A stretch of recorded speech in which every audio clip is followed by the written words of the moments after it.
உங்களோட வாட்ஸ்அப்ல டெலீட் ஆன போட்டோஸ் அண்ட் வீடியோஸ் வந்து எப்படி ரெக்கவர் பண்றதுன்னு பார்க்க போறோம். இதுக்கு வந்து எந்த தேர்ட் பார்ட்டி ஆப்பும் தேவையில்லை. உங்களோட போன்லயே அந்த போட்டோஸ் வீடியோஸ் எல்லாமே சேவ் ஆயிருக்கும். ஆனா அது வந்து உங்க கேலரியில காட்டாது. அந்த செட்டிங்ஸ் எப்படி ஆன் பண்றது, இந்த போட்டோஸ் வீடியோஸ் எல்லாம் எப்படி எடுக்கிறதுன்னு பார்க்கலாம். நான் இப்போ உங்களுக்கு வந்து லைவாவே பண்ணி காமிக்கிறேன். ஃபர்ஸ்ட் என்னோட வாட்ஸ்அப் வந்து ஓபன் பண்ணிக்கிறேன். இதுல வந்துட்டு எனக்கு வந்து போட்டோஸ் எல்லாமே அனுப்பியிருக்காங்க. இந்த போட்டோஸ் எல்லாமே நம்ம டெலீட் பண்ணிட்டு இதை வந்து எப்படி ரெக்கவர் பண்ணலாம்னு பார்க்க போறோம். ஃபர்ஸ்ட் நான் இந்த சாட்டை வந்து டெலீட் பண்ணிடுறேன். இப்போ வந்து நம்ம கேலரி ஓபன் பண்ணி பார்க்கலாம். ஓபன் பண்ணி பார்த்தா அந்த இமேஜஸ் எதுவுமே நமக்கு இல்ல.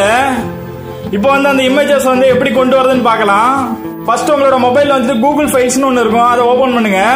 அதை ஓபன் பண்ணிட்டு மேல 3 டாட் பட்டன் இருக்கும், அதை கிளிக் பண்ணுங்க. அதை கிளிக் பண்ணீங்கன்னா இதுல வந்து செட்டிங்ஸ்னு ஒரு ஆப்ஷன் இருக்கும், அதை கிளிக் பண்ணுங்க.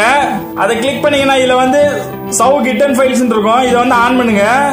இதை ஆன் பண்ணி வச்சாதான் அந்த போட்டோஸ் வீடியோஸ் எல்லாமே காட்டும். அதுக்கப்புறம் அப்படியே பேக் வந்தீங்கன்னா இதுல வந்து இன்டர்னல் ஸ்டோரேஜ் அப்படின்னு ஒரு ஆப்ஷன் இருக்கும், அதை கிளிக் பண்ணுங்க.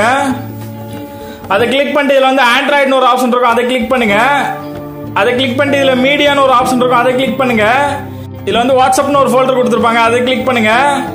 அதை கிளிக் பண்ணீங்கன்னா மறுபடியும் வாட்ஸ்அப்னு காட்டும், அதையும் கிளிக் பண்ணுங்க. கிளிக் பண்ணீங்கன்னா இதுல வந்து மீடியான்னு ஒரு ஆப்ஷன் இருக்கும், அதை கிளிக் பண்ணுங்க. கிளிக் பண்ணீங்கன்னா இதுல தான் அந்த போட்டோஸ் வீடியோஸ் எல்லாமே இருக்கும். நமக்கு வந்த போட்டோஸ் எல்லாமே இந்த வாட்ஸ்அப் இமேஜஸ் இதுல இருக்கும், இதை கிளிக் பண்ணுங்க. இதுல பாத்தீங்கன்னா அந்த போட்டோஸ் எல்லாமே இதுல தான் இருக்கும். இதுல பாத்தீங்கன்னா நீங்க டெலீட் பண்ண போட்டோஸ் எல்லாமே இதுல தான் இருக்கும். நீங்க வந்து சாட்ல டெலீட் பண்ணியிருந்தாலுமே உங்க கேலரியில டெலீட் பண்ணியிருந்தாலுமே இதுல வந்து பேக்கப் இருக்கும். இப்போ உங்களுக்கு வந்து எந்த போட்டோ வேணுமோ அதுல வந்து 3 டாட் பட்டன் இருக்கும், அதை கிளிக் பண்ணுங்க. கிளிக் பண்ணீங்கன்னா இதுல வந்து ரீஸ்டோர்னு ஒரு ஆப்ஷன் கேட்கும், அதை கொடுத்துருங்க. அதை கொடுத்தீங்கன்னா அந்த போட்டோ வந்து ரீஸ்டோர் ஆயிரும். அதே மாதிரி உங்களுக்கு எந்த போட்டோ வேணுமோ எல்லாமே செலக்ட் பண்ணிக்கோங்க. செலக்ட் பண்ணிட்டு மேல 3 டாட் பட்டன் கிளிக் பண்ணுங்க. அதுல ரீஸ்டோர் ஆப்ஷன் இருக்கும், அதை கொடுங்க.